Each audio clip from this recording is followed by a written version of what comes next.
Uçaktan sonra da şu anda Danang'dayız arkadaşlar. Da geldim böyle kavuştuk. Gelmeden önce ben sürekli Volkan abiye yazıyordum, mesaj atıyordum, abi diyorum nasıl geleceğiz falan. Danang'da Marble Mountain diye bir dağa geldik artık.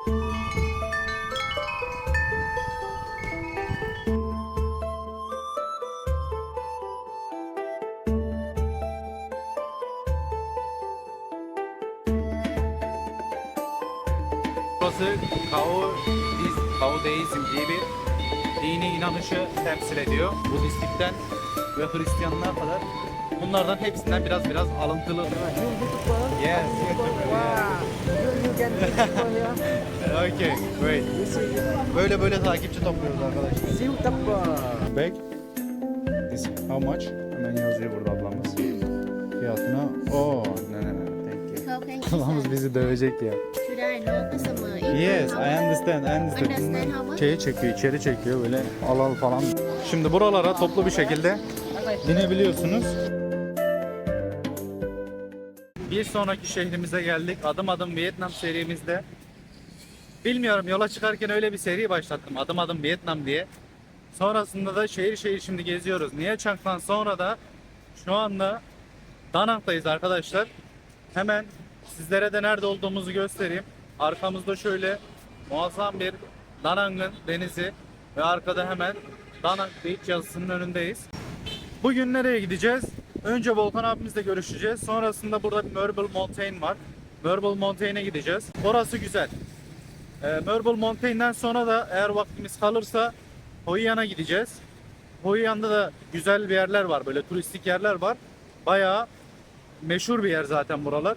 Oralara gideceğiz. Ben Ho Chi Minh'den başladığım gezime şu anda Da Nang'dayız. Da Nang'da devam ettireceğim. Biraz buralarda kalacağım. Bakacağız. Hani Da Nang'ı gezeceğiz. Buradan sizlere de buradaki hayatı gösteririm. Nha Trang mı, Da Nang mı sorusunu da aynı zamanda bir sonraki videolarda da cevaplamış oluruz. Sosyal hayatı, yaşamı, insanların nasıl yaşadığını hemen kısaca öğrenip diğer videoda da sizlere aktarmış olacağım. Güzel olacak. Takipte kalın. Şunu görüyorum arkadaşlar. Öncelikle şöyle yüksekten çekeyim biraz. Şunu görüyorum. Videoları hep dışarıdan izliyorsunuz. Ama içeri girip şöyle bir tık abone tuşuna basmıyorsunuz. Abone olalım arkadaşlar. Hem de sizler de bize bu şekilde destek olmuş olursunuz. Abone tuşuna basıp eğer videoyu beğenirseniz beğenmeyi unutmayın. Bana da bu şekilde destek olmuş olursunuz. Şu anda içeriklerimiz, videolarımız güzel bir şekilde ilerliyor. Ben de hemen şöyle biraz da bu tarafı göstereyim sizlere, manzaramız. Hemen sahile karşı manzaramızda. Videolarımız güzel bir şekilde gidiyor. Daha da ilerletiyoruz, kendimizi geliştiriyoruz. Sizlerin de yorumları, desteklerini bekliyorum. Önerilerinizi yazabilirsiniz, yorumlarda belirtebilirsiniz. Ben onların hepsini okuyorum, dikkate alıyorum. Sizleri de seviyorum. Ona göre videolarımızı, içeriklerimizi devam ettirmeye çalışıyorum. Güzel olacak. Daha da profesyonel içerikler yapacağız. Dediğim gibi şu an işte hemen 1-1,5 ay oldu. 1-1,5 ay sonunda ben artık Da Nang'a geldim. Biraz Nha Trang'da fazla kaldım. Biraz da burada kalacağım. Bir 5-10 gün civarında burada kalacağım. Buradan sonrasında da Hue'ye geçeceğiz arkadaşlar. Hue'de çok muazzam, çok güzel yerler var. Hue'ye geçtikten sonra da artık biraz daha hızlanıp Hanoi'ye, Halong Bay taraflarına geçeceğiz. Oradan sonrasında da başka ülkelere gideceğiz. O gideceğimiz ülkelerde şimdiden söylemeyelim, biraz sürpriz olsun. Rota belirleyeceğiz. Dediğim gibi sizler de yorumlarda görüşlerinizi belirtebilirsiniz. Bugün Marble'a gideceğiz. Oradan Hoi An'a geçeceğiz. Takipte kalın arkadaşlar. Video çok güzel, çok bambaşka yerlere doğru gidecek. Hepinizi seviyorum. Şimdi Marble'la önce bir Volkan abiyle görüşeceğiz. Sonra da Marble'a görüşürüz arkadaşlar. Şimdi Volkan abiyle buluştuk. Da Nang'dayız. İkimiz de en sonunda geldim, böyle kavuştuk. Gelmeden önce ben sürekli Volkan abiye yazıyordum, mesaj atıyordum, abi diyorum nasıl geleceğiz falan. O sürekli anlatıyordu, işte korkma gel. Bana onun videolarını izliyordum, hala izliyoruz. Geldik, en son buluştuk, oturduk işte kahve içtik hep beraber. Onun da kanalı var, YouTube'dan takip edebilirsiniz. Gerçekten de videolarda izlediğiniz gibi samimi, böyle cana yakın bir abimiz. Geldik, oturduk, sohbet ettik, muhabbet ettik. Buranın da videolarını çekeceğiz. Burayı da gezeceğiz, sizlere birlikte hep beraber görmüş olacağız. İnşallah Volkan abimle beraber ondan da öğreniyoruz. Hem de Estağfurullah, öğrendiklerimizi sizlere aktarmaya Estağfurullah çalışıyoruz. abi, ne demek ya. Önemli olan insanlık yapısı arkadaşlar. Yani önemli olan samimiyet. Aynen. Efendime söyleyeyim. Ne derler ona? Çok şeyli olmayacaksın. Ne derler? Egolu olmayacaksın. Egolu yani. olmayacaksın Ego abi. işi Ego işi sıkıntılı olmaz. bir iş ya. Aynen. Anlatabiliyor muyum? Ya bizde öyle bir şey yok. Bizde dediğim gibi hani ben neysem zaten onu aktarıyorum insanlara. Volkan abi de aynı o şekilde. İnsanlara o şekilde yansıtıyoruz hayatımızı, pozitifliğimizi, enerjimizi sizlere de yansıtıyoruz. Güzel oluyor. Siz de bizimle birlikte bizim gözümüzden görmüş oluyorsunuz. Hem de biz de yeni yeni keşfediyoruz. Ben de dediğim gibi arkadaşlar ben gidiyorum mesela Danang'a geldim. Danang'ı keşfediyorum. Danang'ı geziyorum. Araştırıyorum. Volkan abi var mesela burada. Volkan abi bana yardımcı oluyor. Veyahut da Nihaçang'a gidiyorum. Ben de yeni öğreniyorum. Sizlerle birlikte benim gördüğümü siz de görmüş oluyorsunuz. Böyle şeyler. Ama bir şey söyleyeyim mi? Senin videoların gerçekten harika videolar. Teşekkür Bak, ederim gerçekten ya başlangıcı bence arkadaşlar ya bilmiyorum yani ben şunu söyleyeyim. Veli kardeşim videoları ben bir izleyici olarak mesela ben çabuk sıkılan bir adamım. Mesela videolara çok fazla kalamıyorum. Ama Veli kardeşim videolarında sonuna kadar izliyorum. Aslında izlememin sebebi ne biliyor musunuz? Gerçeklerden bahsediyor. Yüzeysel değil, gerçek. Evet. Lokallere giriyor, insanlar hayatına dokunuyor, insanlar konuşuyor. Bunlar çok önemli şeyler arkadaşlar. Bunlar hepsi size bir artı olarak geri dönecek. Evet, evet. Bilginiz olsun. Yani ben de zaten daha yeni başladım video çekmeye. Paylaşımları zaten daha bir aydır falan yapıyorum arkadaşlar aynı zamanda. İnşallah daha da güzelleştireceğiz ya. Güzel olacak. Sizlere de aynı zamanda aktarmış olacağız.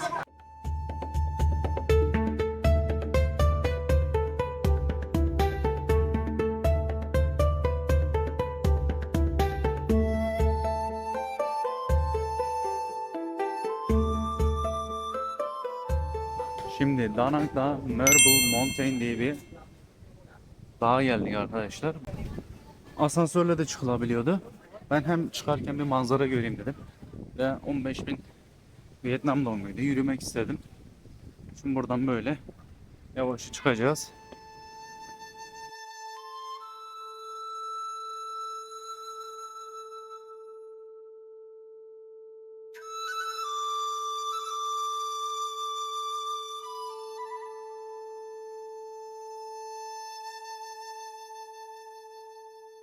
Buranın hemen girişinde şöyle bir ejderha heykeli karşılıyor. Hemen ormanın içerisine yapmışlar.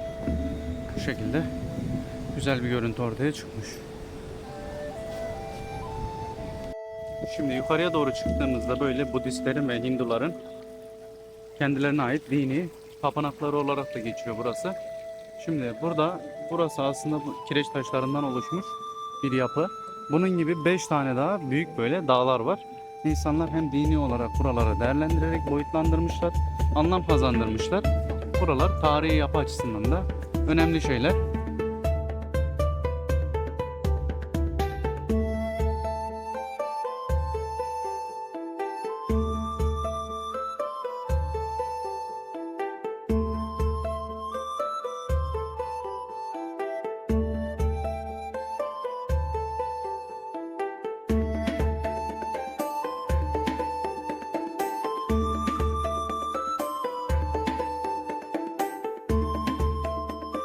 Şuradan yukarıya çıktıklarında terliklerini ve ayakkabılarını çıkartıyorlar. Her girişlerinde ve her çıkışlarında bu Budalara selamlarını veriyorlar arkadaşlar. Bakın şimdi içeriye girerken de bu şekilde 2 tane burada bekleyen Budalar oluyor. Kendi inançlarına göre şu şekilde tütsüler yapmışlar burada.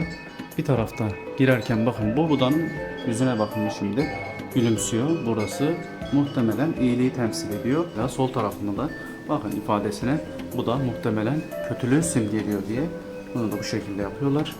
Bu bir önceki nasıldı, şimdiki nasıl arkadaşlar?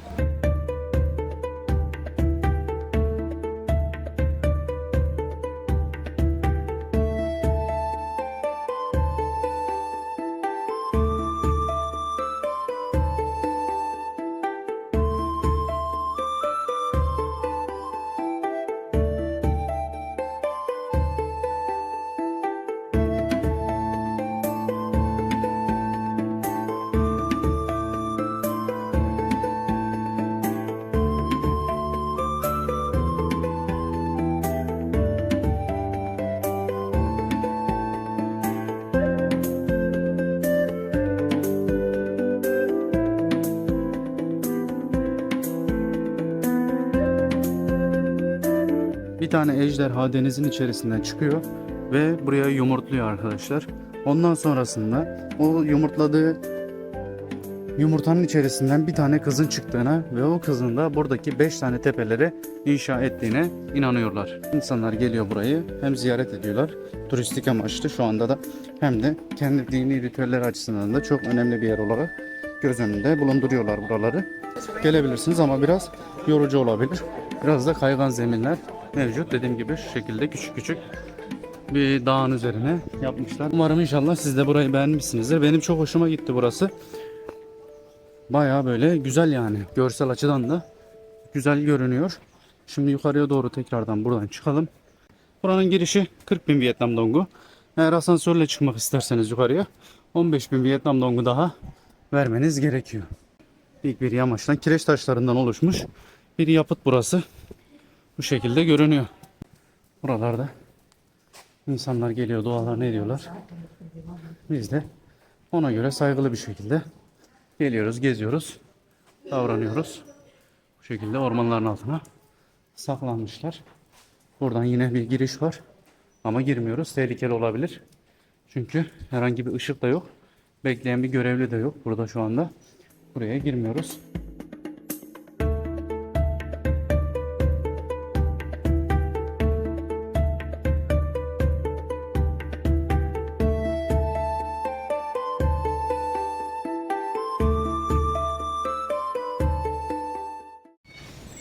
Şimdiki durağımız Hoi An'daki Khao Han Dan Hoi An.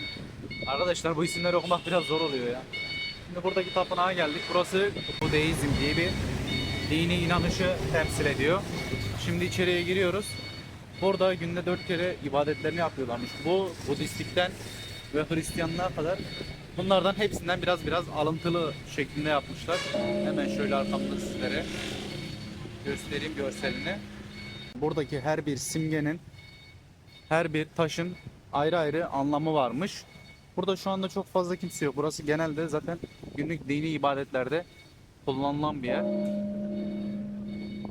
İnsanlar geliyor, dünya barışı ve sevgiyi burada temsil ettiklerini düşünüyorlar. Kao Daizm diye bir dini inanca sahip. İçeri girer girmez sizlere bir bilgi vermek istedim. Zaten bakın görüyorsunuz hemen şu üst tarafında tapınağın buralarda elimle biraz bulurlaştırıyor ama hemen ejderha simgelerine denk geliyorsunuz. Hemen burada zaten tapınağın girişinde de ejderhalar ve bu şekilde koruyucu budaları görünüyor. Hemen şuradan şöyle içeri girdiğimizde burada içeri girmek de serbest mi? Video çekmek serbest mi? Hiçbir fikrim yok. Şöyle biraz da içerisini gezelim. Bakalım insanlar içeri girerken ayakkabılarını çıkarıyorlar. Biz de çıkaralım. Şu şekilde içeri bir girelim. Burada çok farklı figürler var. İnsanlar buradan gelip dinlerinin ibadetlerini gerçekleştiriyorlar.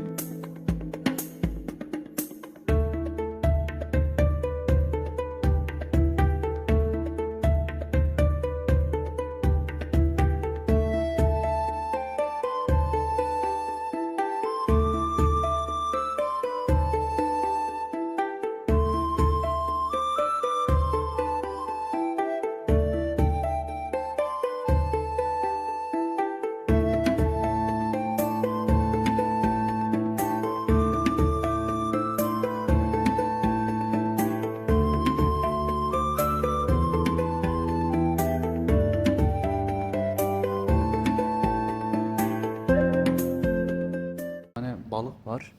Şurada bir tane kaplumbağa var. Hemen hemen yani hayvanları simgeliyor. Buradaki doğayı, canlı yaşamı diri tutma amacını gütmüşler. Şimdi Hoi An'dayız. Hoi An'ın en ünlü sokağından birindeyiz. Şimdi buraya giriş yapacağız. Şöyle biraz da etrafı göstereyim sizlere. Buraya geldim. Burası biraz turistik bir yer. Biraz önce ablamızın bir tanesi hemen sizlere şöyle göstereyim bak arkada. Bu şekilde fotoğraf çektiriyordu. Bana geldi diyor ki ondan sonra diyor sana diyor bunları satayım diyor. Dedim abla ücretsiz mi diyorum.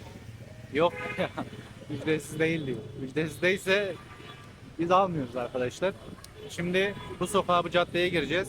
Hemen bu arka sokağımızda bulunan yerleri sizlerle birlikte keşfedelim. Ben de yeni geldim. Biraz işte hakkında bilgileri araştırıyorum. Ondan sonrasında da Hello. Hello. How are you? Oh, I'm fine. And you? I'm good. Yeah. Where you from? I'm from Turkey. Turkey. Yeah. know? You I don't know. I don't. Toniki. Turkey. Ah, yeah. Yes, I know, Turkey. Yeah. Who are you traveling? Yes, I am Hello. traveling this 1 month 1 month. ago coming to Vietnam. Yeah. You YouTuber? Yes, Are you YouTuber? YouTuber, Wow. You can be YouTuber here. Okay, wait. You see you here. Abimiz YouTuber mısın diyor. YouTuber That's çekiyor. YouTuber. Hemen yaz YouTuber. diyor. Şöyle hemen yazalım. Böyle takipçi topluyoruz arkadaşlar. YouTuber. Wow. Yeah.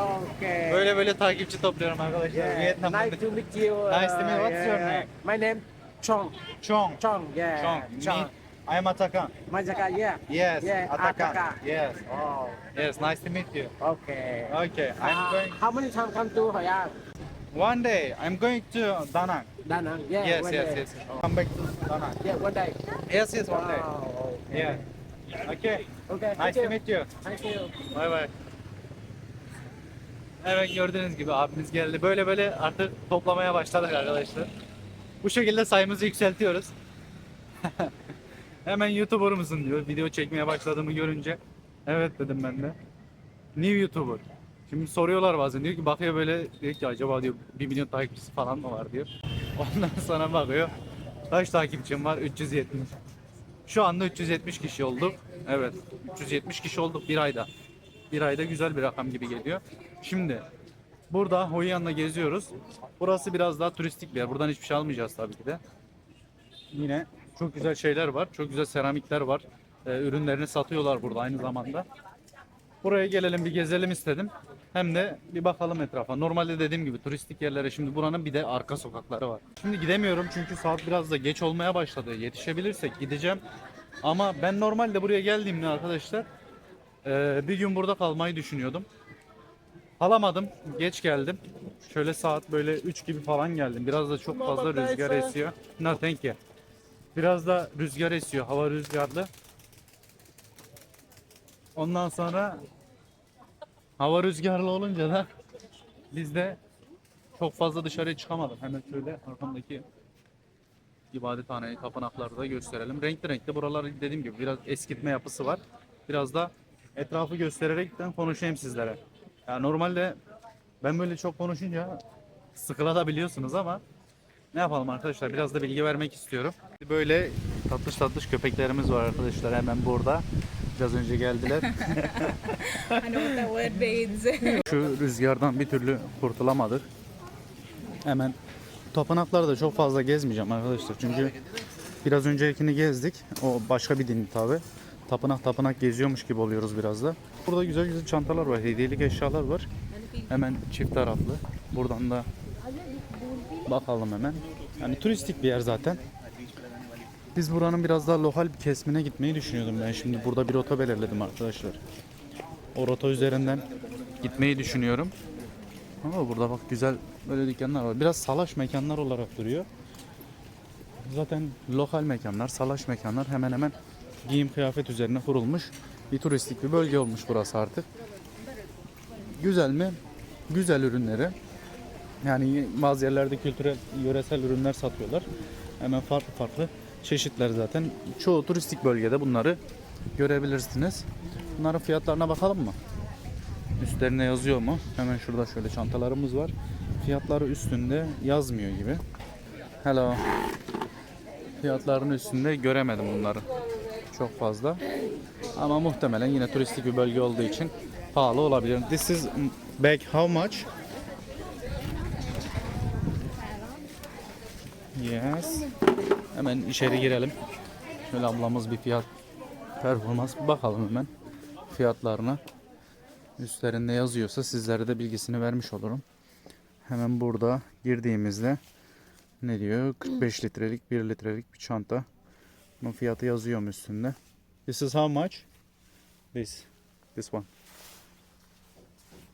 Bunların üstlerine yazmamışlar rastgele. Muhtemelen bakalım ne kadar fiyat verecek. This one you like?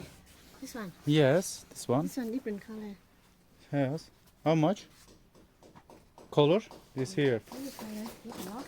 Yes. This one the waterproof. Hı hı. Su geçirmezmiş arkadaşlar. Ne kadar diyor? 450 diyor. Oh, okay. So you buy how many by edit? No, this only video, only Don't video. worry. How much? How much? Don't worry, you can No, tell me the this. price. No, thank you. No, look in myself. Please tell me This how much. how much? No, how much you want first? This small first. No. This how much? You want to see? Hı. You want to see? Yes, You how see much? first? No, see first before I tell the price better. Before you see like. Bu bayağı it's büyük good bir or no çanta. Şöyle görünüyor, good. You see hemen like içine good de bag or bakalım. no bag? I tell the price. Yani bizim işimizi görür mü? O bizim işimizi görmez ya. This one very good. Bu bizim işimizi görmeyebilir. Çok büyük görünüyor. Look at it. Yes, I understand, I This understand. fine. Good, but I'm Manchero. Yes, this Manchero good. my computer bag. This how much? Hemen yazıyor burada ablamız. Fiyatına. Oh, no, thank you. How can you see the Manchero? No, I understand. I am stay in the Danang stay. How much do you want to Ablamız bizi dövecek ya. Should I know customer? If Yes, how I much? understand. Understand how much the price you want to buy now? This How much?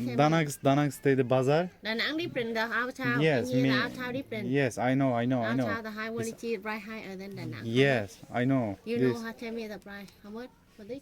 This one. No, thank you. I asked you how much you want to buy. Yes. Yes, tell me how much. See, No. how much you want to buy now? Please buy help me how much? No paying. Huh? No pay. Why no pay? Yes. No pay, why ask the price? No pay. This. Şimdi daha yeni bir mağazaya girdim, öyle çanta sordum. Almayacağım dedim. Böyle hem zorla şeye çekiyor, içeri çekiyor, böyle al falan diyor. Ondan sonra almayacağım deyince de böyle şey yapıyor ablamız. Tersliyor falan böyle. Diyor ki Danak'la diyorum, ben diyorum alırım zaten diyorum, ucuzla diyorum. O da bana diyor ki Danak'la diyor burası diyor farklı diyor. Ben de biliyorum zaten Danak'la burası farklı. Ondan sonra işte öyle geçtim, bir anlık böyle bir saçma sapan bir muhabbet yaşadık. Garipti. Almayınca böyle ters dedi. Normalde böyle yapmıyor insanlar. Asıl gelmek istediğimiz yer. Burası Hoi An'da bulunuyor. Hoi An'ın yerel kültürel çarşısı, böyle bir sokağı var. Buranın 2 tane daha yeri var. Yani bir tane daha yeri var. Bu şekilde buradan ilerliyorsunuz. Burası bayağı turistik bir yer. Zaten gördüğünüz gibi de kalabalık. Buraya turlarla geliyor insanlar. Biz tabii motor kiraladık. Motorla bindik geldik. Burada bayağı turistik görünüyor. Hemen şuradan içeriye bir girelim. Bakalım. Şimdi karşı tarafa geçmeden önce de burada ufak bir videomuzu çekelim. Hemen şuradan manzarayı gösterelim. Burada insanlar karşı tarafa küçük kanolarla gidiyor. Buradan geziyorlar. Burası akşam daha güzel oluyormuş. Görüntüsü daha güzel görünüyormuş. Zaten hemen hemen akşam oluyor. Biraz da akşamda çekeriz görüntüsünü. Daha güzel görüntü ortaya çıkmış olur.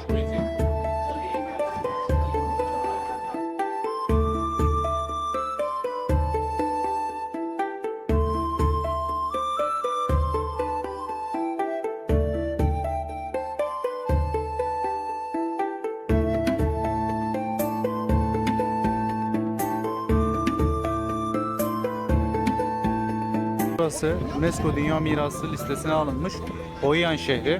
Burada 3 kültüre denk geliyoruz.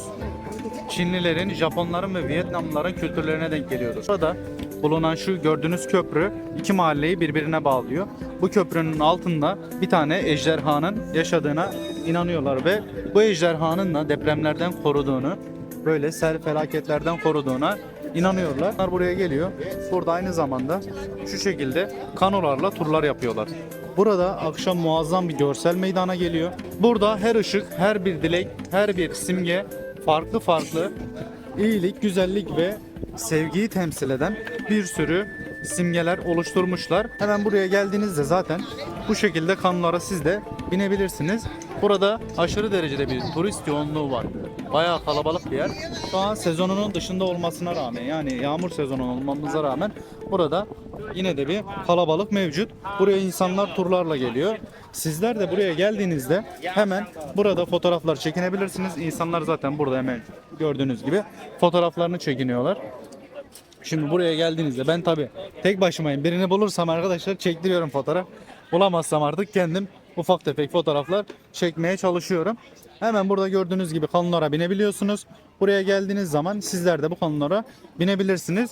Akşam da size buranın hemen karanlıkta ışıkların nasıl parladığını, ışıklı bir şekilde nasıl göründüğünü sizlere görsel şöleni göstermek istiyorum.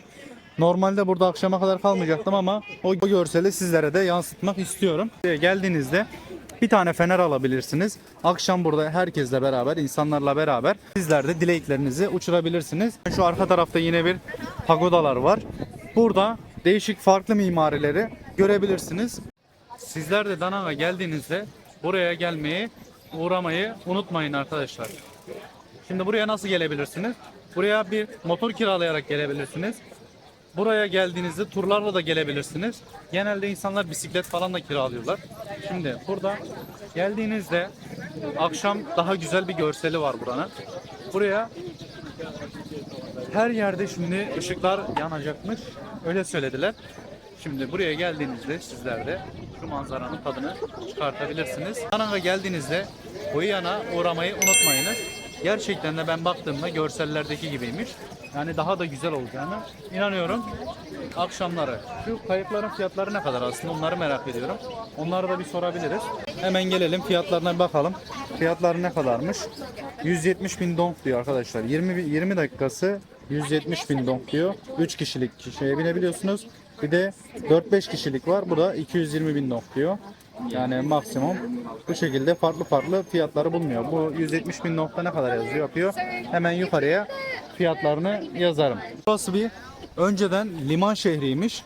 Çinliler ve Japonlar tarafından kullanılan, aynı zamanda Vietnamlıların kullandığı burası ticaret merkezi olarak geçiyor. Şu anda da bayağı turistik bir yer almış artık. Hani insanlar geliyor burada fotoğraflarını çekiyorlar. Biraz su pis. Yani pis derken şöyle söyleyeyim. Yani biraz su gerçekten pis arkadaşlar yani. Böyle de olmaz mı? Ama şundan kaynaklı arkadaşlar. Şimdi ben onu sordum. Normalde bu Vietnam'daki suların hani denizin de aynı zamanda buradaki nehrin de çamurlu görünmesinin sebebi şu anda yağmur sezonu olmasından kaynaklı.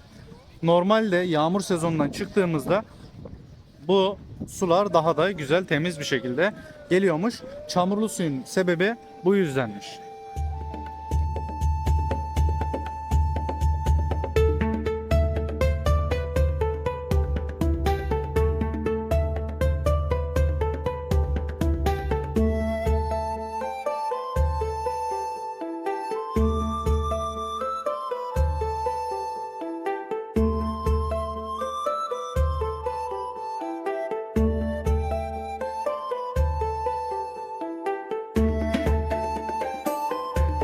Buradaki kafelerin girişlerinde zaten direkt menülerde fiyatlar yazıyor. Hepsinin hemen hemen.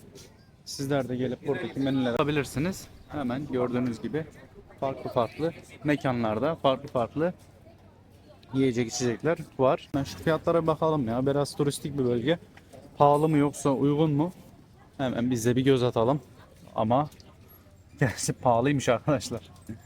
Şimdi şunlara bakıyorum. Beef Empire falan diyor. Hemen baktığımızda fiyatları, şuradakilerin isimleri neymiş? Ev yapımı Arjantin acısı sos server diyor. Mixed green salata sadece 390 bin Vietnam dong arkadaşlar. Hemen şuraya geldiğinizde Avustralyan Magnum falan yazıyor. Değişik fiyatlar var. Bunlar 1 milyon 700, yani bunların fiyatları da ne kadar oluyor biliyor musunuz? 3 bin lira 4 bin lira falan fiyatlara. Hemen şöyle geldiğiniz zaman. Şimdi buraya baktığımız zaman da buradaki etlerin fiyatları da bu şekilde 790 bin Vietnam dongu, 1 milyon 190 bin Vietnam dongu diye değişiyor buradaki fiyatlar. Ama içeceklere bakalım. Kokteyl diyor. Kokteyl baget 140 bin Vietnam dong olarak göstermişler. Hemen şuradaki bir başka restorana baktığımızda da hemen aslında şuradaki fiyatlar ucuz. Bunlardan yiyip içebilirsiniz. Buraya geldiğinizde de fiyatlara bakabilirsiniz. Sizler de. Burası zaten turistik bölge. Buranın fiyatları değişmez. Hemen şuraya geldiğinizde kola yine 35 bin Vietnam dongu. Normal restoranlarda da bu kolanın fiyatı 15, 20 bin, 25 bin, 30 bin diye değişiyor zaten kolaların fiyatları. Buraya geldiğinizde baktığınızda şu menüler çok uygun arkadaşlar. Burası uygunmuş fiyatları. Bakın şunların fiyatları falan hep uygun. Şu balığın fiyatı 209 bin Vietnam dongu diyor. Normalde bu turistik olmasa bunu yiyeceğiniz fiyat 100 bin dong, 125 bin Vietnam dongu olarak geçiyor. Sizler de geldiğinizde tekrardan zaten bunları kontrol edebilirsiniz. İçeceklerin fiyatları buralarda mevcut. Baktığımızda hemen hemen turistik bir bölge için aslında fiyatları çok da pahalı değil. Uygun görünüyor.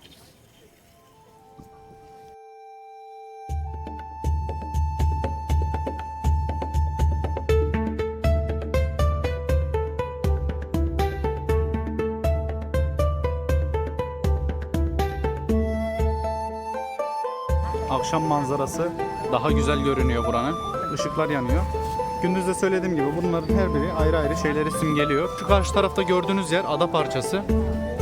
Buranın etrafından nehirler dolaşıyor. Lavanten deniyor sanki buna. Orada dilek kutularını satıyor. Bunları alıyorsunuz. Nehre bıraktığınız zaman sizler de dileklerinizi dilemiş oluyorsunuz. Hello. Thank you. How much? Hemen fiyatını bir soralım. Ne kadarmış fiyatı? Ne kadarmış? Hemen 10.000 Vietnam dongu diyor arkadaşlar. 15 lira falan fiyatı. Ha, bunun fiyatı çok ucuz ha. Güzel.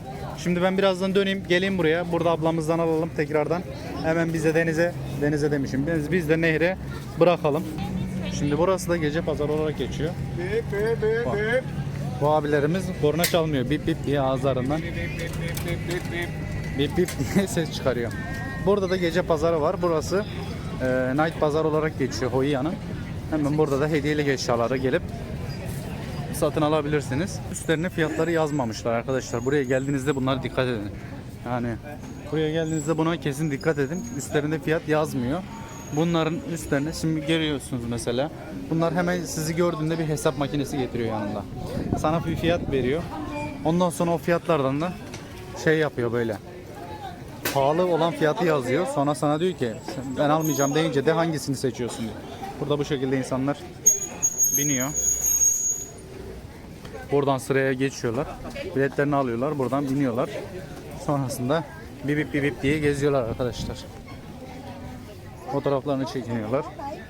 Şimdi dediğim gibi biraz önceki mevzu, bunların üstünde fiyatlar yazmıyor. Getiriyor hesap makinesini hemen. Ondan sonra diyor ki sana 400 bin Vietnam dongu, 500 bin Vietnam dongu. Sonra sen de diyorsun ki bilmediğin için tabi ucuz falan deyip de almayın yani. Ama bunların normalde fiyatları Danak'ta falan ne kadar? 200 bin, 100 bin Vietnam donguna falan satın alabilirsiniz. Burada farklı çeşitleri mevcut. Bakın burada güzel çantalar var. Bu sokaklar bu şekilde ileriye doğru gidiyor. Hemen burada da bir tane kumaşçı var. Bu şekilde elbiseleri. Şimdi bu ara sokaktan devam edelim. Burada da insanlar geliyor. Hemen bir tık arka sokağı burası. Birçok yerleri var. Daha farklı yerler de var. Oralara da gidebilirsiniz. Burada akşam oldu şu anda. Hemen geliyorlar. Burada fotoğraflarını çekiniyorlar insanlar. Güzel kıyafetlerini giyiyorlar. Bakın burası da farklı bir mekan olarak.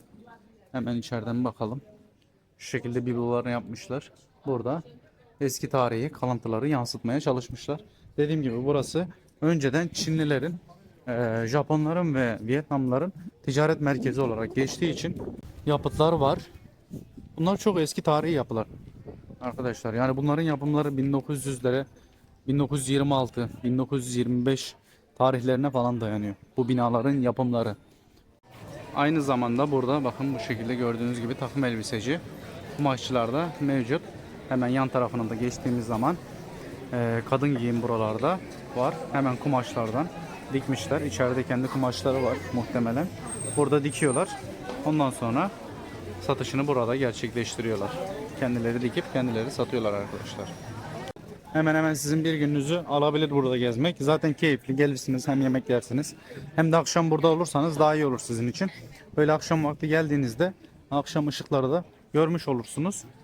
Daha güzel görünüyor ışıklarda. Şimdi bunlar hepsi artık tarihi turistik bir yer olmuş burası. Öncesinde biraz böyle şey gibi oldum. Rehber gibi anlatır gibi oldum arkadaşlar. Değil mi? Sıkılan varsa yorumlara yazsın. Tarzımızı değiştirelim.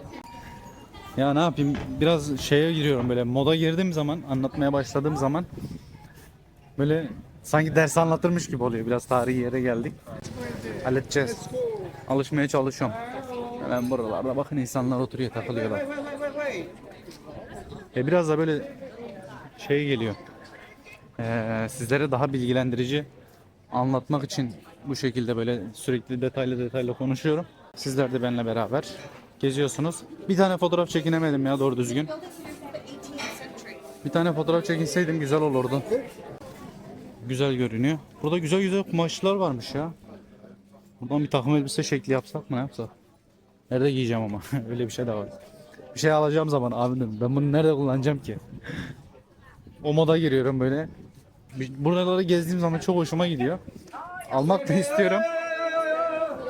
Abimiz bağırıyor böyle. Korna yok. Bunlar çok hoşuma gidiyor ama şey yapamıyorum. Alamıyorum. Hemen şu mekana çıktık. Buraya çıktık. Şimdi buradan tekrardan size o köprünün de akşam vakti göstereyim. Gündüz çekmiştik, bir de akşam vakti görselini göstereyim sizlere. Biraz uzun video olduğu gibi sanki ama hemen şuradan geçelim arkadaşlar. Bakın burası aşırı derecede kapalı. Yani kalabalık. Gündüz geldiğinizde buraya, burası kapalı oluyor. Bu tarafa geçiş olmuyor. Akşam burayı açıyorlar tekrardan. Hemen bakın şöyle gösterelim. Güzel bir kapanışımız olsun. Sizler de dediğim gibi buraya gelip buraları gezebilirsiniz. Kanalımıza abone olup videoyu beğendiyseniz beğen tuşuna tıklamayı unutmayınız. Bildirimleri açmayı unutmayınız. Hepinize teşekkür ederim izlediğiniz için. Görüşürüz arkadaşlar.